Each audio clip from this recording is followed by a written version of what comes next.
सरकार कहते हैं विरोधी आलोचना करने प्रस्तुत ना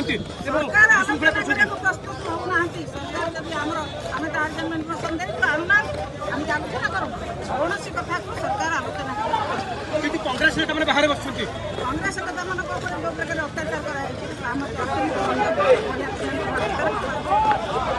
अत्याचार आमर एसटी एससी ओबीसी दाबी ता भितर विधानसभा भितर जो पुलिस पशिले यहाँ हूँ अगणतांत्रिक आम एससी एसटी ओबीसी संरक्षण दाबी अच्छु एवं द्वितीय दाबी हूँ एमाने पुलिस कहीं पुरेले विधानसभा भितर विधानसभा मर्यादा क्षीण कर विधानसभा अपवित्र कर कलुषित कर अरे छाड़ म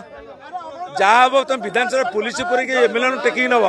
आमर एससी एसटी ओबीसी इश्यू को भारतीय जनता पार्टी दल भंडूर कर प्लान कर मानवुनु आमर जोड़िया इश्यू आज्ञा शुणु